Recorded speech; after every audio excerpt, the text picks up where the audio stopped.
Zoom on news Marathi, प्रत्येक घरासाठी, घरातील प्रत्येकासाठी। नमस्कार, मी Swapnil Suryavanshi. Zoom on news मध्ये आपल्या सर्वांचं स्वागत। बुलेटिनच्या सुरुवातीला एक नजर हेडलाईन्सवर। केंद्र सरकारने सध्या पांघरून घेतलेलं आहे असं वाटतंय, यशवंत किल्लेदार यांचं विधान। केंद्रीय ग्रामीण विकास मंत्री गिरिराज सिंग यांनी प्रधानमंत्री आवास योजना प्रकरणाची नोंद घेतली, खासदार तडस यांचं विधान। नियम धाब्यावर बसवत प्रभाग फेररचना, भाजपाचं गांधीगिरी स्टाईलनं आंदोलन। युथ फॉर जस्टिस संघटनेच्या वतीनं ओबीसी जनगणनेचा जागर करण्यासाठी काढला सायकल मार्च। राजकारण्यांनो श्रेय निश्चित घ्या, पण नुकसान भरपाई तालुक्याला मिळवून द्या, दत्ता फुंदे यांचं विधान। आता पाहूयात सविस्तर बातम्या। केंद्र सरकारनं सध्या पांघरून घेतलेलं आहे असं वाटतंय, कारण वाढते पेट्रोल आणि डिझेलचे भाव, त्याच्यातच दिवाळीमध्ये एलपीजी गॅस व्यवसायासाठी 266 रुपयांनी वाढलाय। सर्वसामान्यांनी जगायचं तरी कसं, असा प्रश्न सर्वसामान्य जनतेसमोर आता पडलाय। महाराष्ट्र नवनिर्माण सेना ही सर्वसामान्य जनतेच्या मागे खंबीरपणे उभी राहील। महागाई ही श्रीमंतांसाठी नसली तरी सर्वसामान्यांमध्ये मात्र पेट्रोल डिझेलचे भाव हे वाढत चालले आहेत। जसं भाजीपाल्यासाठी आवक जावक करणारे टेम्पो, त्याच्यामुळे त्या भाज्यांवर लागलेली जास्त किंमत ही महागाईची प्रथम फटकार आहे। तोच विषय आहे, डोसेस कोण पुरवतं? सरकार पुरवतं, बरोबर। आता सरकारचं काम आहे मोठ्या प्रमाणात डोसेस उपलब्ध करून देणं। सुरुवातीला त्यांच्याकडे डोसेस उपलब्ध नव्हते, म्हणून त्यांनी जी 28 दिवसाची दुसऱ्या डोसची कालमर्यादा होती ती 84 दिवस केली। आता तुम्ही जर डोसेस पुरवा त्यांना, 28 दिवसाची कालमर्यादा करून लवकरात लवकर सेकंड डोस द्या ना, का नाही देतात तुम्ही? आणि पुन्हा हा विषय येतो की ह्या सगळ्या ह्यांच्या धोरणांमुळे किंवा नियमांमुळे रेल्वेने फिरणारा माणूस काही पैसेवाला धनिक नसतो, सर्वसामान्य माणूसच असतो। म्हणजे पुन्हा सर्वसामान्य माणूसच भरडतो आहे। तर हे असले फुटकळ नियम लावण्यापेक्षा मागील 2 वर्ष सर्वसामान्य माणसांचं जे नुकसान झालंय, बऱ्याच जणांच्या नोकऱ्या गेल्यात, बेरोजगार झालेत लोक, पगार नाही मिळाले, बँकेचे लोन्स आहेत लोकांच्या डोक्यावरती, या सगळ्यात तो चेपला गेलाय, पेचला गेलाय। अशा सर्वसामान्य माणसाला समोर ठेवून त्यांनी निर्णय घ्यायला हवेत आणि त्यांना एक राहत द्यायला हवी जी सरकारकडून मिळत नाही। आणि त्यासाठी महाराष्ट्र नवनिर्माण सेना नेहमी त्यांच्यासाठी झगडत राहील आणि सरकारला विरोध करत राहील। अनेक नागरिकांनी, ग्रामपंचायत तसेच सरपंच संघटनांनी वर्धा लोकसभा मतदारसंघाचे खासदार रामदास तडस यांना प्रधानमंत्री आवास योजना ग्रामीणमधील अडचणी सोडवण्याची विनंती केली होती। त्यानुसार प्रधानमंत्री आवास योजना ग्रामीणमधील लाभार्थी नागरिकांची नावं ही ड यादीमध्ये येऊन सुद्धा त्यांची नावं काही कारणांनी वगळण्यात आली आहेत। सर्व पात्र लाभार्थ्यांची नोंदणी करण्यासाठी उपाययोजना कराव्या याबाबत केंद्रीय ग्रामविकास आणि पंचायत राज मंत्री माननीय श्री गिरिराजजी सिंग यांची भेट घेऊन खासदार रामदास तडस यांनी निवेदन देऊन विनंती केली आहे। आता ज्या नवीन याद्या आल्या पंतप्रधान आवास योजनेच्या ग्रामीण भागातल्या, आणि त्या याद्यामध्ये फार मोठा घोळ आहे। अनेक ग्रामपंचायतचे सरपंच मला भेटले, काही नागरिक भेटले की ज्यांचे नाव त्या यादीमध्ये यायला पाहिजे त्यांचे नाव आले नाही आणि दुसऱ्याचेच नाव आले। मी त्याची पूर्ण चौकशी केली, मीटिंग बोलावली। घोळ असा झाला की महाराष्ट्र सरकारनं ज्या याद्या बनवल्या त्या याद्या घरी बसून बनवल्या, ते स्पॉटवर कोणी गेलेच नाही आणि त्याच्यामुळे घोळ झाला। त्यानंतर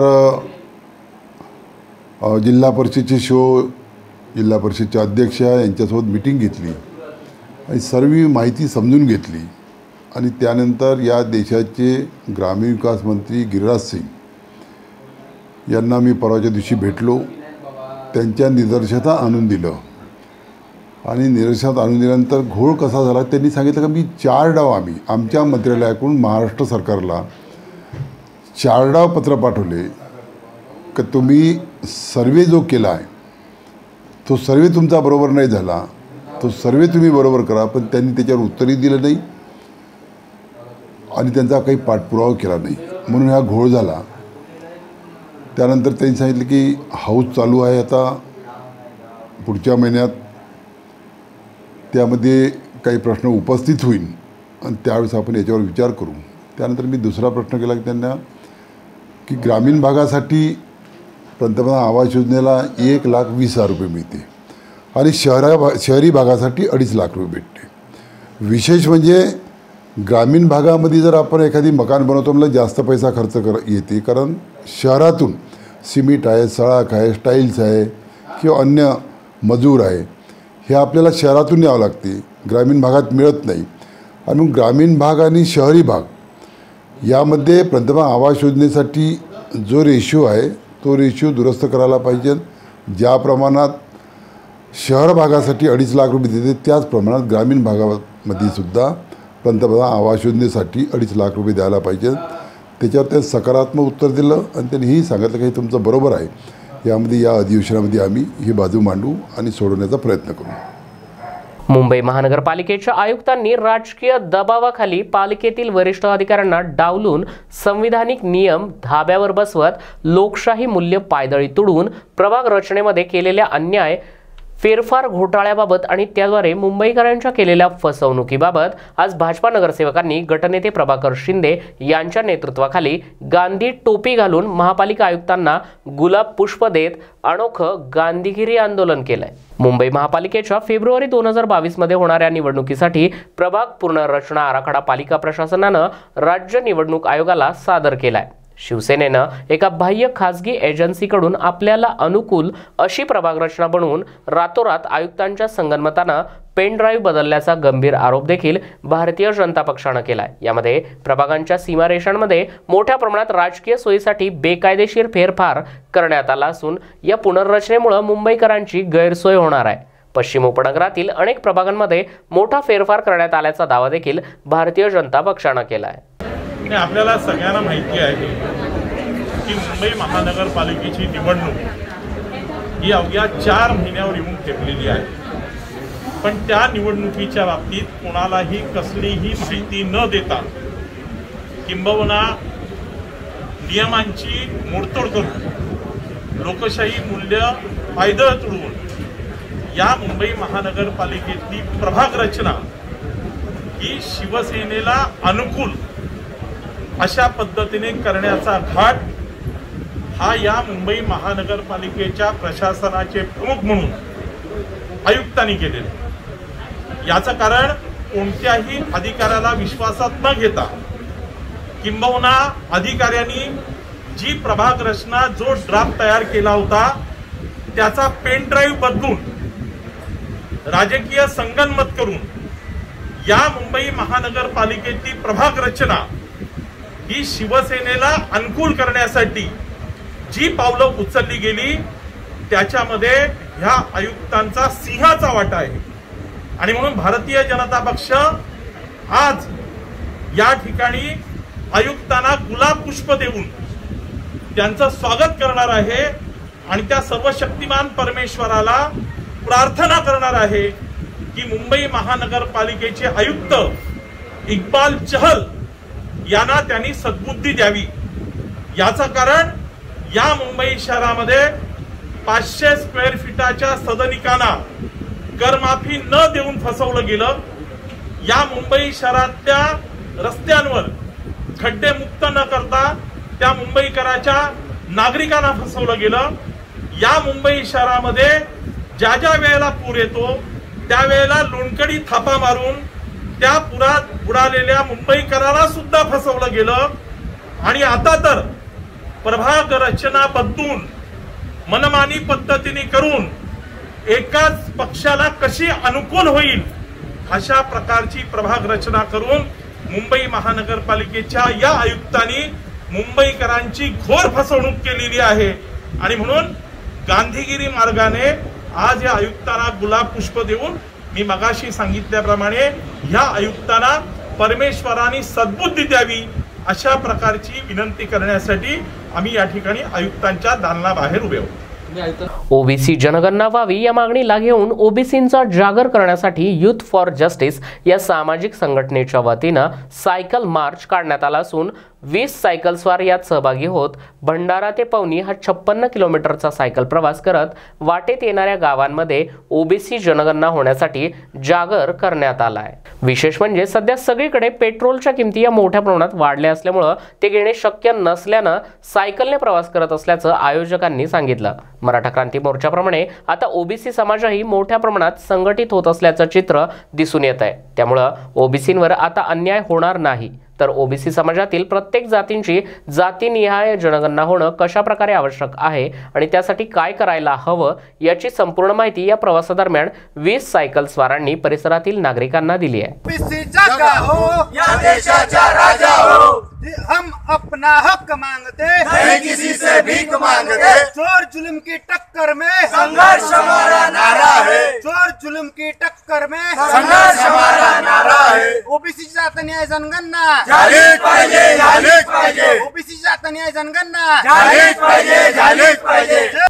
फक्त प्रशासनाच्या पंचनाम्याच्या आधारे तालुक्याला 16 कोटी रुपये मदत जाहीर झाली असून ही फक्त 13 गावांसाठी मदत आहे। तालुक्यातील उर्वरित 100 गावातील झालेल्या नुकसान भरपाईचं काय? अजूनही मदत मिळालेली नाही आणि कोणत्याही प्रतिनिधींनी यासाठी जास्त मदत मिळावी म्हणून पाठपुरावा देखील केलेला नाही। 13 गावं म्हणजे तालुका नाही, अशानं शेतकऱ्यांची दिवाळी गोड होणार नाही। श्रेय कोणीही घ्या, परंतु 100 गावांना मदत जाहीर करा।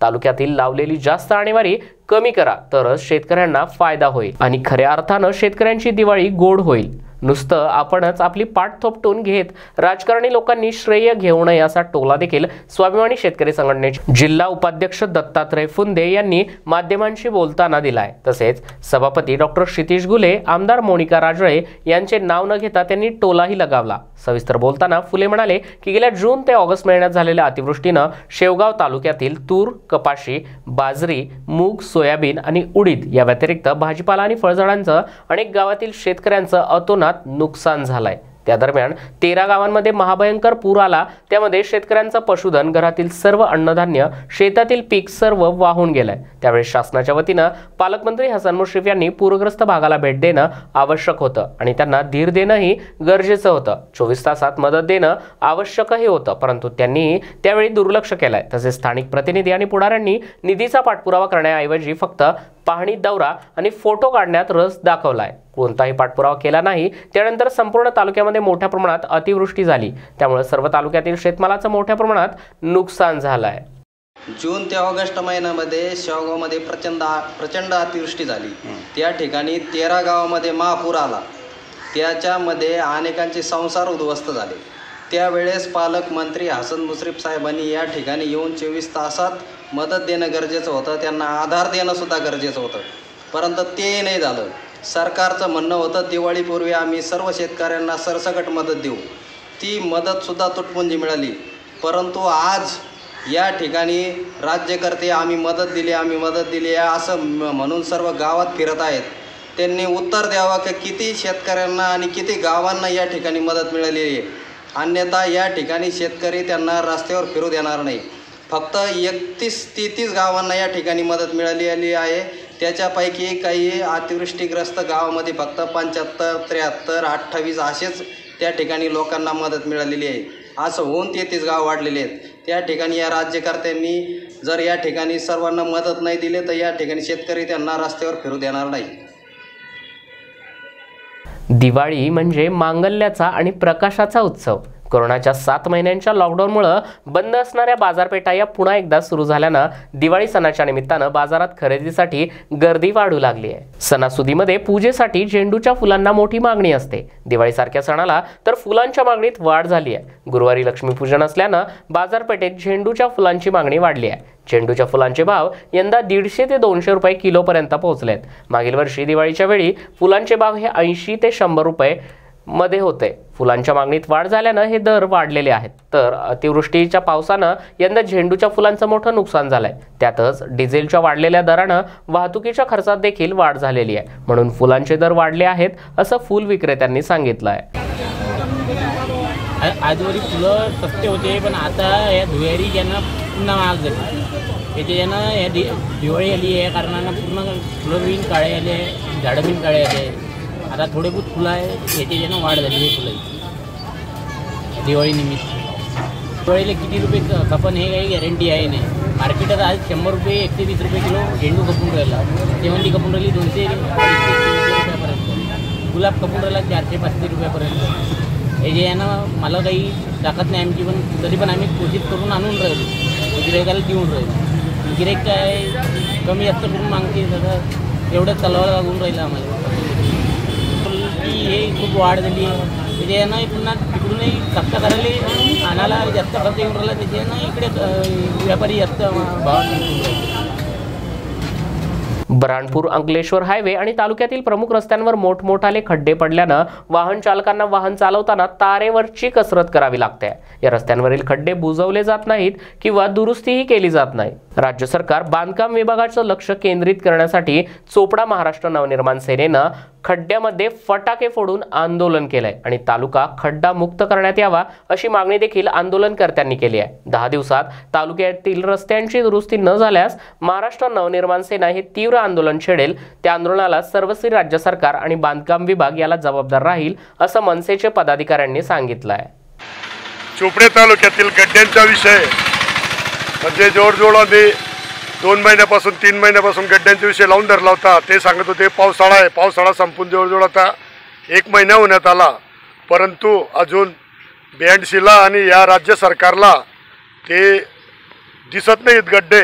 आणि हे अंधबैर सरकार, हे बैर सरकार यांचे कान उघडण्यासाठी किंवा यांना कमीत कमी ऐकू यावं याच्यासाठी आम्ही आज गड्ड्यांमध्ये फटाके फोडून बॉम्ब फोडून यांचं लक्ष वेधण्याचा प्रयत्न केलं.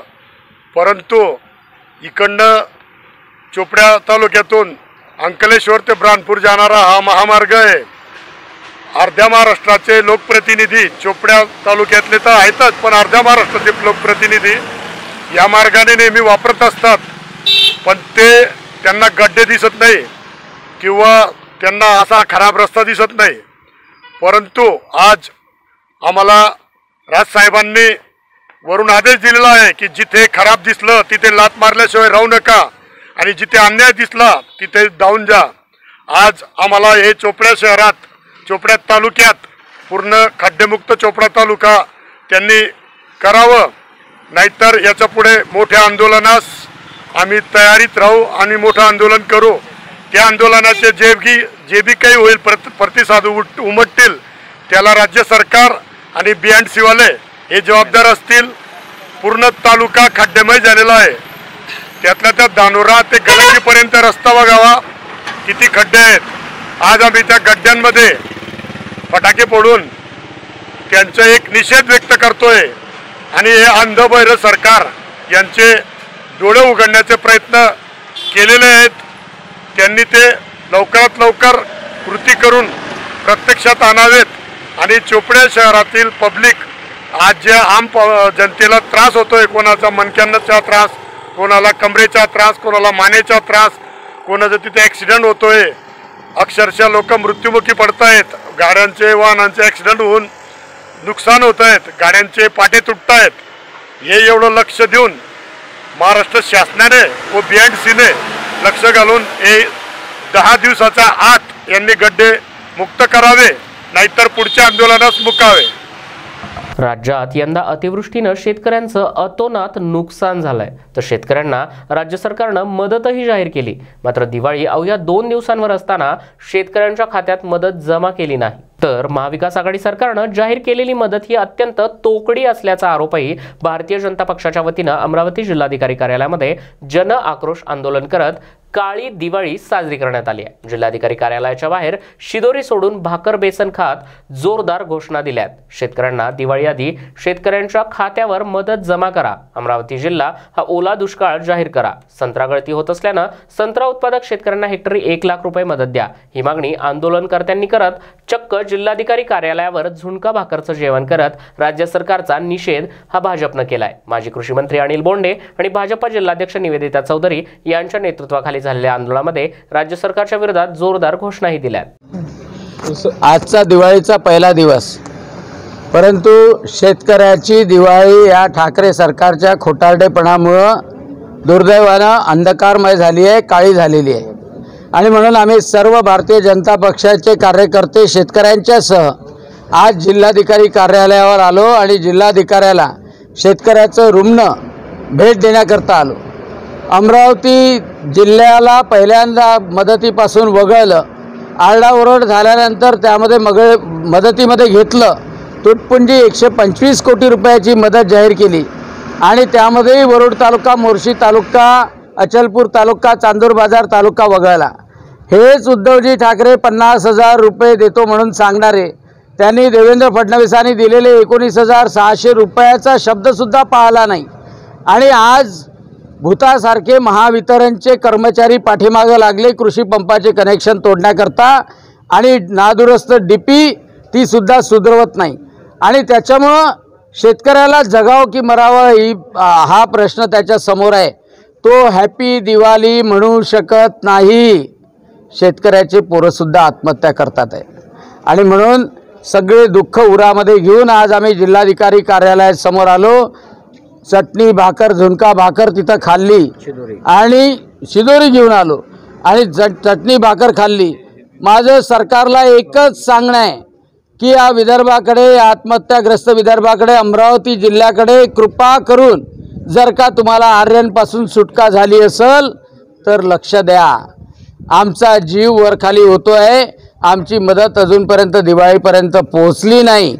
जर आम्हाला हात दिला नाही तर हेच रुग्ण फिरणाऱ्या मंत्र्याच्या डोक्यात शेतकरी टाकल्याशिवाय राहणार नाही, हेही लक्षात ठेवा. गेल्या अनेक वर्षांपासून आपण पाहतोय की लक्ष्मीपूजन असेल किंवा भाऊबीज असेल, या सणाला साखरेचे बत्तासे हे फार महत्त्वाचे समजले जातात. बत्ताशांचं लक्ष्मीपूजनाला तसेच भाऊबीजेला महत्त्व प्राप्त झालंय. महेश आरणे हे व्यावसायिक असून ते गेल्या 20 ते 25 वर्षापासून बत्ताशे व्यवसाय करतात. ग्रामीण भागात मागणी असल्यानं यावर्षी 100 ते 150 किलोंचे रोज बत्ताशे बनवले जात असून कोरोनामुळे मागील वर्षी या व्यवसायात फटका बसला होता. मात्र यावेळी सर्वत्र बाजारपेठ खुली झाल्यानं बत्ताशे विक्री होईल या आशेनं बत्तासे बनवणारे कारागीर हे व्यस्त असल्याचं चित्र येवल्यात दिसत आहे. हा लाह्या बत्ताशाचा आमचा पारंपरिक 20-25 वर्षापासून हा व्यवसाय आम्ही करू राहिलो. पण येत्या कोरोनाच्या काळामुळे मंदिरं आणि बाकी सगळं हॉटेली बंद होते. त्याच्यामुळं ह्या धंद्यावर खूप मोठी 2 वर्षापासून मंदी चालू होती. यावर्षी कोरोना कमी झाल्यामुळे शासनाने जी सुट्टी दिलेली आहे त्याच्यामुळे आता लाह्या बत्ताशाला सुरुवात झालेली आहे. गेल्या 15 ते 20 दिवसापासून आम्ही 6-7 जण इथं काम करून बत्ताशे तयार करू राहिलो. या अजून दिवाळीपर्यंत तयार करायचं काम चालू राहणार आहे. इथं आमच्याकडून नाशिक जिल्हा, औरंगाबाद जिल्हा, इकडं नगर जिल्हा इथं माल सप्लाय होतो. इथून 1 नोव्हेंबर 2021 रोजी चांदवड येथील वनपरिक्षेत्र अधिकारी कार्यालय यांच्या विरोधात मनमाड ते चांदवड रस्त्यानं थाळी वाजवत कार्यालयावर धडकले. भ्रष्टाचार निर्मूलन समितीचे कार्यकर्ते यावेळी धडकले होते. यावेळी चांदवड, गणूर, चौफुली येथील शासकीय विश्रामगृह कार्यालय येथून थाळीनाद करत मनमाड चांदवड रस्त्यानं थेट वनपरिक्षेत्र अधिकारी कार्यालय यांच्या समोर जाऊन थाळीनाद वाजवत आपल्या मागण्या मिळत नाहीत तोपर्यंत या ठिकाणावर हलणार नाही आणि थाळीनाद बंद होणार नाही असं भ्रष्टाचार निर्मूलन समिती अध्यक्ष राजेंद्र खांगाळ उर्फ RK मामा यांनी सांगितलं. तसेच संबंधित प्रभारी अधिकारी चौधरी साहेब यांनी काही मागितलेल्या कागदपत्रांची पूर्तता केली आणि राहिलेल्या कागदपत्रांसाठी थोडी मुदत द्यावी असं वनपरिक्षेत्र कार्यालय प्रभारी अधिकारी चौधरी यांनी सांगितलं. यावेळी RK मामा आजच्या थाळीनाद संदर्भात अधिक माहिती दिली आहे.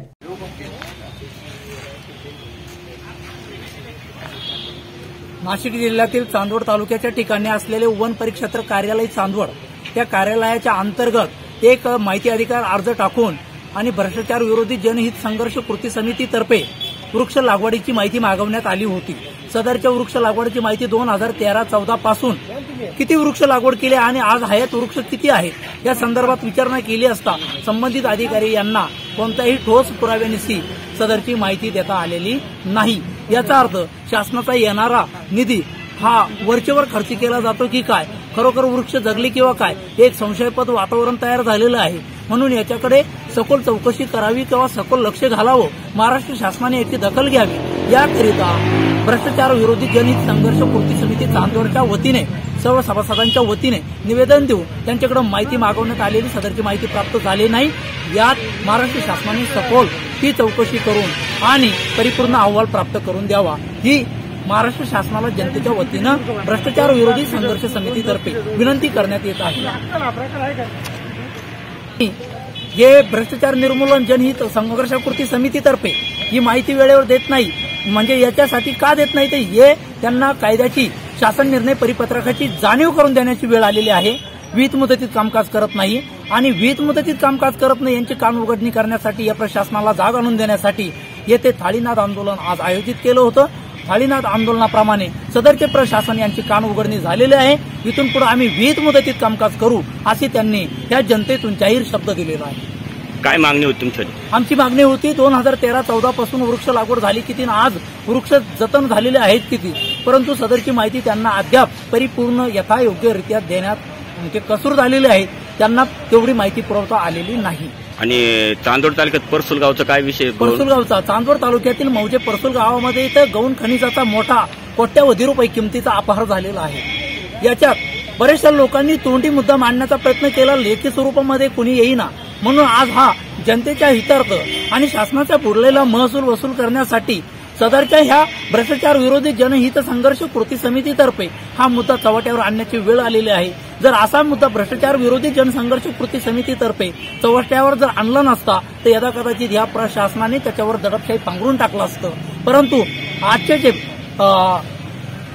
सध्या कार्यरत असलेले चौधरी साहेब यांनी सदरची परिस्थिती पाहणी करून आणि आम्ही या तक्रारीची योग्य ती दखल घेऊ असा शब्द दिलेला आहे आणि मौजे परसूल या गावच्या गौण खनिजाचा कोट्यावधी रुपयाचा जो भ्रष्टाचार करून संबंधित सेनगाव तालुक्यातील आजेगाव या ठिकाणी गंगूबाई लक्ष्मण चाटसे यांच्या राहत्या घराला आग लागली असून या आगीमध्ये संसार उपयोगी साहित्यासह गहू, ज्वारी, तांदूळ आणि इतर धान्य जळून खाक झाल्यानं त्यांचा संसार पूर्णपणे उघड्यावर आलाय। ही आग शॉर्ट सर्किटनं लागली असल्याचं परिसरातील नागरिकांनी सांगितलं असून या आगीमध्ये जवळपास 1.5 लाखांचं नुकसान झालंय, तरी पंचनामा करून तात्काळ आर्थिक मदत देण्याची मागणी देखील चाटसे कुटुंबियांनी यावेळी केली आहे। ही आग एवढी मोठी होती की आगीमध्ये एकही वस्तू वाचू शकली नाही, त्यामुळे त्यांचा संसार मात्र उघड्यावर आला असून जगावं कसं हा प्रश्न आता त्यांच्या समोर निर्माण झालाय। लक्ष्मण चाटसे आजेगाव प्लॉटवर यांचं एक घर आहे, यांच्या 4 रूमापैकी 4 रूमा यांच्या जळून खाक झाल्यात।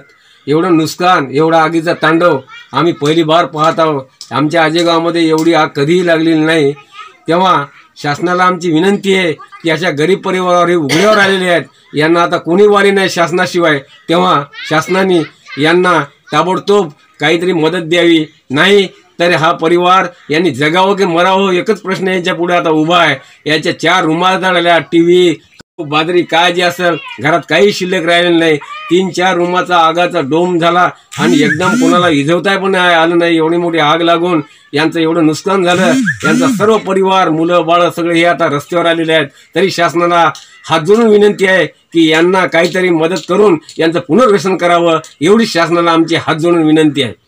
महिला आणि बालकल्याण मंत्री यशोमती ठाकूर या आज धुळे जिल्हा दौऱ्यावर आहेत। यावेळी राज्यामध्ये सुरू असलेल्या ड्रग्ज प्रकरणावर राजकीय वर्तुळामधून रोजच नवनवीन दावे प्रतिदावे केले जात असताना मंत्री नवाब मलिक यांनी देवेंद्र फडणवीस यांच्या नेतृत्वाखाली राज्यामध्ये सर्व ड्रग्ज प्रकरण सुरू असल्याचा आरोपही लावला होता। यावर देखील मंत्री यशोमती ठाकूर यांनी मंत्री नवाब मलिक हे जबाबदार मंत्री आहेत आणि ते अभ्यासू असून कुठल्याही पुराव्याशिवाय ते एवढा मोठा आरोप करणार नाहीत असं म्हणत मंत्री नवाब मलिक यांच्या पाठीशी महाविकास आघाडी असल्याचं स्पष्ट केलंय। महागाईच्या मुद्द्यावर बोलताना मंत्री यशोमती ठाकूर यांनी बोलताना सांगितलंय की लोकांना यात सर्व काही कळतंय, जनता बेवकूफ नाहीये, आता लवकरच सच्च्या दिनांची वाट जनता पाहत आहे। इंधन दरवाढीवर खापर कोणावर फोडायचं हा तर त्यांचा धंदाच आहे, अशी खोचक टीका देखील मंत्री ठाकूर यांनी नाव न घेता भाजपवर केली आहे। सोयाबीनचे भाव पडले का पडले? कारण केंद्र सरकारनं ते आयात केलं, कारण शेतकरी सुखावला नाही पाहिजे, कारण यांचे हम दो हमारे दो मित्र हे कसे सुखी होतील, अशी खोचक टीका देखील यावेळी मंत्री ठाकूर यांनी यावेळी भाजपाला निशाणा साधत केली आहे। देवेंद्र फडणवीसांचे हे अंडरवर्ल्डशी संबंध आहेत, त्यांचे संबंध असल्याचा आरोप त्यांनी केलाय। आपण काय कसं बघतात नवाब मलिकांच्या आरोपांकडे? कारण नवाब मलिकांना मी जेवढं ओळखते ते अतिशय अभ्यासपूर्ण वक्तव्य करत असतात आणि उगाचच बोलायचं म्हणून बोलतात अशातला भाग नाही आहे। त्यांनी म्हटलं तर काहीतरी असेल आणि महाविकास आघाडी नवाब मलिकांच्या पाठीशी आहे. महाविकास आघाडीचं सरकार आहे. आणि शहरातील बजाज चौकात सुरू असलेल्या शेतकरी कामगार धरणे आंदोलनाला आज 323व्या दिवशी आंदोलनाचं नेतृत्व हे अंधश्रद्धा निर्मूलन समितीच्या सदस्यांनी केलं आहे. यावेळी स्वर्गीय नरेंद्र दाभोळकर यांच्या स्मृतिदिनानिमित्त त्यांच्या फोटोला माल्यार्पण करून अभिवादन करण्यात आलं होतं. यावेळी आचार्य कुलकचे महामंत्री डॉक्टर रामजी शुक्ला, पदाधिकारी अवधेश भाई, किसान ब्रिगेडचे जिल्हाध्यक्ष दामोदर उघडे, महाराष्ट्र अंधश्रद्धा निर्मूलन समितीचे राज्य प्रधान सचिव गजेंद्र सुरकार, सदस्य श्रेया गोडे यांनी आंदोलनस्थळी येऊन पाठिंबाही दिलाय. गजेंद्र सुरकार, महाराष्ट्र अंधश्रद्धा समितीचा राज्य प्रधान सचिव आणि शेतकरी कामगार धरणे आंदोलन समन्वय समितीचा एक सदस्य. आजच्या शेतकरी धरणे आंदोलनाला 223 दिवस पूर्ण झालेले आहेत. 15 डिसेंबर 2020ला बजाज चौकातल्या या अतिशय व्यस्त असणाऱ्या रहदारीच्या चौकामध्ये आपण हे आंदोलन 42 संघटनांच्या माध्यमातून उभं केलं. त्याचे 2 उद्देश होते की दिल्लीमध्ये जे आंदोलन सुरू आहे शेतकऱ्यांचं, एक 3 काळे कायदे आहे ज्याच्यामध्ये सर्वसामान्य माणसापासून तर शेतकरी आणि विविध घटक समाजातले 1-2-4 लोक मुठभर जर सोडले या भारतातले तर त्यांना सोडून सगळेचे सगळे पांढरपेशेपासून तर हमाल आणि अडतेपर्यंतचे सगळे लोक त्यातून बाधित होणार आहे, गरीब होणार आहे आणि त्यांच्या हाताचे रोजगार जाणार आहेत आणि आर्थिक भूदंड मोठ्या प्रमाणामध्ये त्यांना सोसावे लागणार आहे. आणि म्हणून या 3 काळे कायदे रद्द करावे याला पाठिंबा देण्यासाठी आणि 3 काळे कायदे नेमके काय आहेत, त्याचे काय दुष्परिणाम होणार आहे हे लोकांपर्यंत जावे आणि म्हणून आपण बजाज चौकामध्ये आंदोलन सुरू केलं. त्याला 323 दिवस पूर्ण झाले. आज ज्येष्ठ विचारवंत, कृतिशील, हाडाचा कार्यकर्ता आणि महाराष्ट्र अंधश्रद्धा समितीचे संस्थापक डॉक्टर नरेंद्र दाभोळकर, जे साधना संपादकाचे संपादक होते अत्यावपर्यंत, त्यांचा आज जन्मदिवस आहे. आज त्यांच्या स्मृतिप्रीत्यर्थ आपण इथे अभिवादन सभा आयोजित केलेली आहे. त्याला ते कार्यकर्ते जमलेले आहेत. जोपर्यंत दिल्लीचं हे आंदोलन सुरू आहे तोपर्यंत वर्धेतील हे आंदोलन त्यांना सपोर्ट देण्यासाठी आणि 3 कृषी कायद्याचा प्रचार आणि प्रसार करण्यासाठी, प्रबोधन करण्यासाठी आम्ही इथे अविरत संघटितपणे आणि अखंडितपणे आम्ही इथे बसणार आहोत. हा आमचा निर्धार आज डॉक्टर दाभोळकरांच्या जन्मदिनाच्या निमित्ताने आम्ही व्यक्त करतो. कोरोनामुळे साई दर्शनाचे ऑनलाईन पद्धतीने मिळणाऱ्या पासचा शिर्डीमध्ये काळा बाजार होतोय. साई संस्थानचे मुख्य कार्यकारी अधिकारी भाग्यश्री बाणायत यांनी ही माहिती दिली आहे. साई दर्शन पासच्या माध्यमातून भाविकांची लूट करणाऱ्या 9 लोकांवर साई संस्थानच्या वतीनं कारवाई करण्यात आलेली आहे. शिर्डीकर आणि इतर असामाजिक तत्व ऑनलाईन पासचा दुरुपयोग करतात, त्यांना मी सक्त चेतावणी देते की नाही, असे प्रकार बिलकुल ताबडतोब बंद करावे. कारण याच्यानंतर दिवाळीच्या गर्दीच्या उपाययोजनेसाठी प्रत्येक व्यक्ती असो, ते काहीतरी हॉटेल असो, कुठलंही काही असो, त्याच्यावर आपण अतिशय सक्त कारवाई करतो. त्याला कुठेही सोडल्या जाणार नाही. आपण अतिशय कडक स्वरूपाची कानूनी कारवाई त्याच्यावर करतो आणि या संदर्भातच मीटिंग आयोजित केलेली आहे. त्याच्या या प्रकारचे निर्देश सगळ्यांना जारी केलेले जातील. त्याच्यामुळं असं जे कोणी याचा गैरफायदा, भक्तांचा गैरफायदा, आमच्यासाठी भक्त ही सगळ्यात महत्त्वाची गोष्ट आहे. साईबाबांचे भक्त म्हणजे आमच्यासाठी अतिशय व्हॅल्युएबल आहे. त्यांना कुठलाही त्रास जर अशाच असामाजिक तत्वांनी दिला तर त्याच्यावर आपण कडक कारवाई करतो. ॲक्च्युली पास कुणाच्या तरी नावावर घेतली जाते, आधार कार्ड, आणि प्रत्यक्षात ती भक्ताला जास्त किमतीत दिल्या जाते आणि तो भक्त रांगेतून दर्शन घेतो. तर अपेक्षित असं होतं की ज्याला दर्शन करायचं त्यांनीच ऑनलाईन बुकिंग करून रांगेतून दर्शन घ्यावं. पण संस्थांच्या आजूबाजूची जी काही असामाजिक मंडळी आहेत, जे स्वतःच वेगवेगळ्या याचा चॅनलचा उपयोग करून ऑनलाईन पास काढतात, त्याची विक्री करतात, असे कालच आम्ही 5 जण पकडलेत. आणि त्याच्यापूर्वी मला वाटते 8-9 तारखेला पण काही, आणि आता तर आम्ही कडक कारवाई चालू करतोय. तेच म्हणजे कोरोनाचा प्रभाव जरा कमी झाल्याचा दिसतोय. ऑफिशियली ती माहिती आपल्याकडे आली की ऑनलाईन आणि ऑफलाईन हे दोन्ही प्रकार आपण चालू करत आहोत. आणि अर्थातच त्यामुळे भक्तांची संख्या वाढेल आणि त्याच्याप्रमाणे आपण उपाययोजनाही करत आहोत. आणि आमचा विचार पण आहे की लवकरच प्रसादालय पण चालू करावं. त्याच्यासाठी शासनाचे निर्देश आले. मी शासनाला पत्रव्यवहार पण केलेला आहे, विनंती पण केलेली आहे. शासनाचे निर्देश आले की ताबडतोब आपल्या भक्तांची संख्या वाढेल, ऑनलाईन ऑफलाईन दोन्ही प्रकार चालू होतील आणि प्रसादालय पण चालू होईल. साधारणतः निश्चित तारीख नाही सांगता येणार. अर्थात त्या सगळ्या म्हणजे शासनाकडून निर्देश आले, जसे मागल्या वेळेस आले होते 7 तारखेला मंदिर ओपन करायचं आणि प्रॉपर अटी आणि शर्ती आल्या होत्या. तसंच अपेक्षा आहे की यावेळेस पण येईल. आपण लवकरच प्रसादालय आणि भक्ताची संख्या वाढवू आणि ऑफलाईनवर पण भर देऊ आपण. दांडगाईनं सुरू असलेल्या वीज बिल वसुली विरोधात भाजपा आक्रमक झाली होती. ऐन दिवाळीमध्ये वीज कनेक्शन कसं काय तोडता? टप्प्याटप्प्यानं बिल भरण्यास ग्राहक तयार असताना ही सर्व रक्कम भरण्याचा हट्ट धरू नका, तर वसुलीसाठी टोळी कसली पाठवताय? ठाकरे सरकारचे ऊर्जा मंत्री नितीन राऊत यांनी वीज बिल माफ करण्याची घोषणा केली होती. मग आता त्याचं काय झालं? मग आता कर्मचारी वसुलीसाठी कसे फिरतात? यापुढे वसुली कराल तर जिल्ह्यात आंदोलन करणार असून जिल्ह्यात वीज कनेक्शन तोडणार तर याद राखा, असा इशारा भाजपचे अशोक सावंत, रणजित देसाई यांनी दिलाय. 10 महिला कर्मचारी घरी घेऊन जाता आणि दादागिरी करता, ही दादागिरी खपवून घेणार नाही, असा इशारा दीप्ती पडते यांनी दिलाय. वीज कनेक्शन तोडण्याचं तुमच्याकडे लेखी आदेश आहेत का? आणि कोणतेही आदेश नसल्याचं अधिकाऱ्यांनी स्पष्ट केलंय. यामुळे आक्रमक पावित्र्यानं वीज वितरणचे अधिकारी नरमले. यानंतर दिवाळीत वीज कनेक्शन तोडणार नसल्याचा शब्द देखील अधिकारी विनोद पाटील यांनी दिलाय. एसीने आता दिला की आम्ही तसेच सक्त सूचना दिवाळी असेपर्यंत देणार आणि टप्प्याटप्प्यामध्ये वीज बिल भरायला सांगणार. कोणालाही जबरदस्ती केली जाणार नाही असा शब्द त्यांच्याकडून आम्ही घेतला आणि आम्ही घेराव याच्यासाठीच घातला होता की आमचा दिवाळी सण आलाय आणि जे अधिकारी वर्तणूक त्यांची चुकीची आहे, जबरदस्तीने जाऊन एखाद्या गरीबाच्या घरात जाऊन लाईट तोडायला जातात, त्यांचा खंबीर इशारा दिलेला आहे त्यांना की तुम्ही लाईट तोडून दाखवा, आम्ही त्यांचा पुढचा निर्णय आम्ही घेणार. बुलेटिनच्या शेवटी पुन्हा एकदा एक नजर हेडलाईन्सवर. केंद्र सरकारनं सध्या पांघरून घेतलेलं आहे असं वाटतंय, यशवंत किल्लेदार यांचं विधान. केंद्रीय ग्रामीण विकास मंत्री गिरिराज सिंग यांनी प्रधानमंत्री आवास योजना प्रकरणाची नोंद घेतली, खासदार तडस यांचं विधान.